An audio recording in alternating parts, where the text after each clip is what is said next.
चलिए सर, अब हम लोग आ चुके हैं हेल्थ रिलेटेड इन्वेस्टमेंट्स में। पेज नंबर 11 पे हम लोगों ने क्या कंप्लीट कर लिया? इन्वेस्टमेंट रिलेटेड डिस्कशन हम लोगों ने कर लिया। इंट्रोडक्शन में हम लोगों ने देखा था, एक ग्रुपिंग बनाने की कोशिश की थी इंट्रोडक्शन में।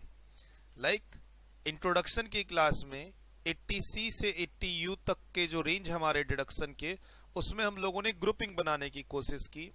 सर 80C, 80CCC और 80CCD को हम लोगों ने कर लिया। मैंने बोला था उसके साथ एक और सेक्शन है जो लिमिट बताता है। तो ये 4 सेक्शन का एक्सपोजर हमें मिल गया। आपने कहीं सुना हो कि सर और भी सेक्शन हमने सुना है, CCF तो ये बहुत पहले ही बंद हो चुका है, CCG ये बहुत पहले ही बंद हो चुका है, इसका आपके ईयर से अब कोई लेना देना नहीं है, भूल जाइए। ठीक सर, फिर हम लोगों ने इसके 3 हिस्से किए तो पता चला 80CCD के 3 हिस्से किए तो पता चला 1 यहां है और CCE के बाद लेते हैं बेनिफिट किसका, CCD2 का और 80CCD 1B का। ये याद रखेंगे तो आपका हमेशा प्रेजेंटेशन सही रहेगा। फिर हम लोगों ने देखा फर्क क्या है। तो अगर किसी इंश्योरेंस कंपनी का पेंशन फंड है, अगर किसी इंश्योरेंस कंपनी का पेंशन फंड है तो आप 80CCC में जाएंगे। ठीक, क्लियर? हम लोगों ने जो डिस्कस किया अभी तक की क्लास में, आज हम लोग हेल्थ वाली में जाएंगे, लेकिन एक डिस्कशन को तो क्लियर कर ले। सर इंट्रोडक्शन की क्लास में रेंज दिया 80C से 80U, उसके अंदर एक पार्ट सी भी आया था, इनकम बेस्ड डिडक्शन, और वो बहुत बार रेफरेंस में आ रहा था, तो मैंने बोला था वो रेंज याद भी करना है। फिर हमने कैटेगरी बनाई कि ये लोन की कैटेगरी है, ये डोनेशन की कैटेगरी है, राइट, ये आपके बैंक इंटरेस्ट की कैटेगरी है, ये हेल्थ की कैटेगरी है और ये इन्वेस्टमेंट की। तो इन्वेस्टमेंट में ये कैटेगरीज थी। उस समय सुने CCC CCD, लेकिन CCD की क्लास आपकी हो गई तो उसके अंदर देखा 3 हिस्से हैं, 1, 2 और 1B। 2 और 1B को हम CCE के बाद लेते हैं क्योंकि CCE की जो 1,50,000 की लिमिट है वो CCD2 और 1B पे एप्लीकेबल नहीं है। फर्क क्या है सर?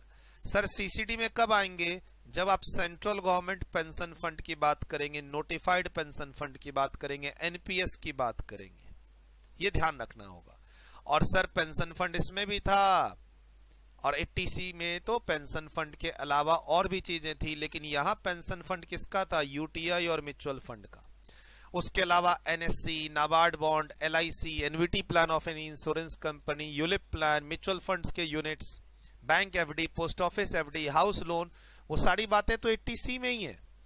CCC को कैसे पहचानेंगे? Contribution to a pension fund of an insurance company for the purpose of receiving pension in the future. CCD को कैसे पहचानेंगे? क्या तो आप एम्प्लॉय है या सेल्फ एम्प्लॉयड, आपका कंट्रीब्यूशन जा रहा है central government pension fund, notified, NPS में। इस तरीके से आप पहचानेंगे। सर 1 और 1B में क्या डिफरेंस है? 1 और 1B या 2 में क्या डिफरेंस है? तो बेसिकली ये एम्प्लॉयर के कंट्रीब्यूशन के लिए है, ठीक, और ये जो 1 है ये एम्प्लॉइज के कंट्रीब्यूशन के लिए है। और या फिर अगर आप सेल्फ एम्प्लॉयड है तो आपके खुद के कंट्रीब्यूशन के लिए। सर मैं सेल्फ एम्प्लॉयड हूं और खुद मैंने अकाउंट खुलवा के कंट्रीब्यूट करना स्टार्ट कर दिया है। सर यहां भी डिट्टो 1B बेसिकली क्या है? एडिशनल 50,000 वाला बेनिफिट, ये भी एम्प्लॉय को भी मिल सकता है, सेल्फ एम्प्लॉयड को भी मिल सकता है। अगर आप नौकरी करते हैं तो 2 बार बेनिफिट मिलेगा CCD के अंदर, एक 1 का और एक 2 का।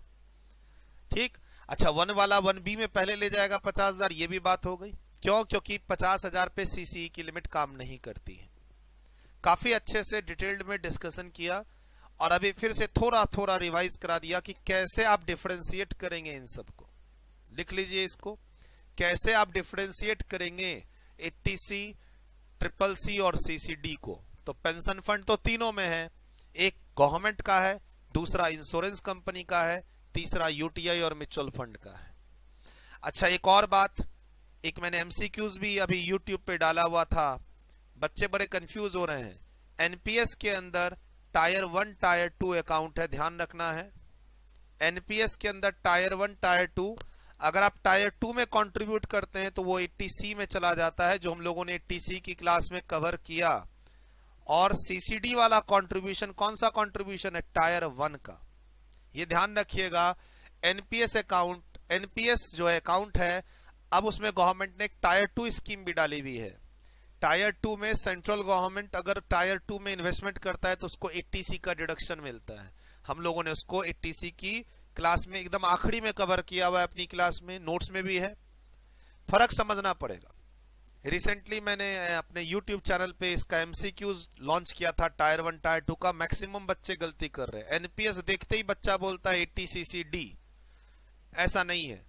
अब एनपीएस के अंदर भी देखना पड़ेगा टायर 1 टायर 2 कैटेगरी। हाँ, क्वेश्चन में नहीं दिया हुआ एग्जाम में तो आप उसको फर्स्ट प्रायोरिटी सीसीडी में लेके जाएंगे, लेकिन जब मैं पूछ रहा हूं कि टायर 2 है तो वो तो ऑटोमेटिक 80C में जाएगा। सर, इन्वेस्टमेंट से रिलेटेड हम लोगों ने काफी डिटेल्ड डिस्कशन किया। एलआईसी के 10-20% और 15% वाली बात भी की। एनएससी में एनएससी के इंटरेस्ट एक्रूड और मैच्योरिटी वाले ईयर के इंटरेस्ट की टैक्सेबिलिटी की भी बात की। कॉम्बिनेशन ऑफ म्यूचुअल फंड और इंश्योरेंस यूलिप प्लान की भी बात की। काफी सारी डिटेल्ड चर्चा की, उसको दोबारा रिपीट करना पॉसिबल नहीं है। आगे बढ़ेंगे। बाकी आपको मैंने काफी अच्छे से नोटिंग क्लास में करा रखी है, सब कुछ कनेक्ट करवा रखा है। ठीक, किसी चीज का शॉर्टकट नहीं है। अगर आपको एक बार और अच्छे से पढ़ना है तो पढ़ना है, उसका शॉर्टकट नहीं है। पहली बार पढ़ेंगे 1 घंटे में और दूसरी बार आप सोचेंगे 5 मिनट में वो चीज रिवाइज हो जाए किसी समरी नोट्स को देख के, तो पॉसिबल नहीं है। अगर आप कोई चीज पहली बार 1 घंटे में पढ़ रहे हैं तो वो अगली बार आधे घंटे में रिवाइज होगी, उसके बाद अगली बार 15 मिनट में रिवाइज होगी, 5 मिनट में अपने आप रिवाइज हो जाएगी। स्लोली 1 बाय 1 होगी। लेकिन आप सोचेंगे 1 घंटे की कोई चीज पढ़ी हुई मैं समरी नोट से 5 मिनट में डायरेक्ट रिवाइज कर लूं, तो ये गलती है। फिर उसका खामियाजा नेगेटिव रिजल्ट के साथ भुगतना पड़ता है। हो ही नहीं सकता। कोई नॉर्मल टाइम पे आप कोई चीज 10 घंटे में पढ़ रहे हो और आप सोचोगे कोई समरी नोट्स हाथ में लग जाए जिसमें 1 घंटे में मैं खत्म कर लूं, नहीं। आप ही को करना पड़ेगा 10 घंटे की चीज को 1 घंटे में, लेकिन ग्रेजुअली एंड स्लोली। 10 घंटे की चीज को पहले 5 घंटे में खत्म करो, 5 घंटे की चीज को फिर 2 घंटे में खत्म करो, 2 घंटे वाली चीज अगली बार में 1 घंटे में खुद ब खुद होगी। मतलब रिवीजन।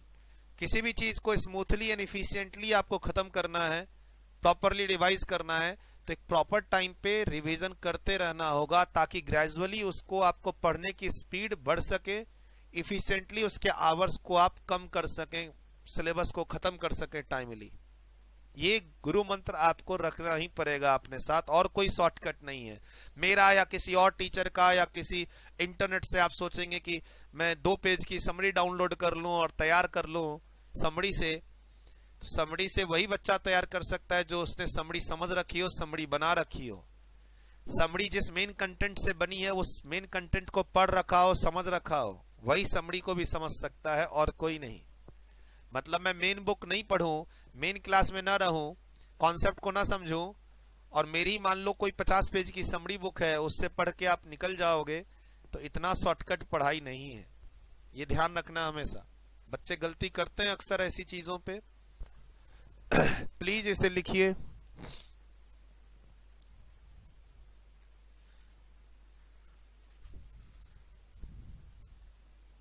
काफी डिटेल डिस्कशन क्लास में हुआ, ऑलमोस्ट 1 घंटा 1, 2 और 1B के का बारे में। 80cc-D की हमने 3 से 4 एग्जाम्पल क्लास में डिस्कस कर लिया है।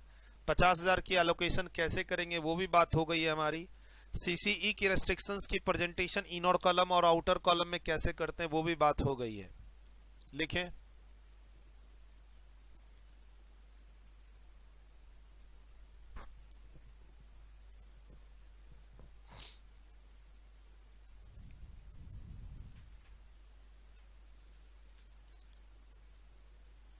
टायर 2 में सिर्फ सेंट्रल गवर्नमेंट एम्प्लॉय के लिए बेनिफिट है। हम लोगों ने अपने नोट्स में कवर कर रखा है 80C में।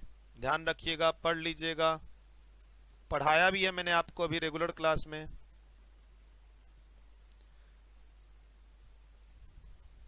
चलिए आगे चलते हैं।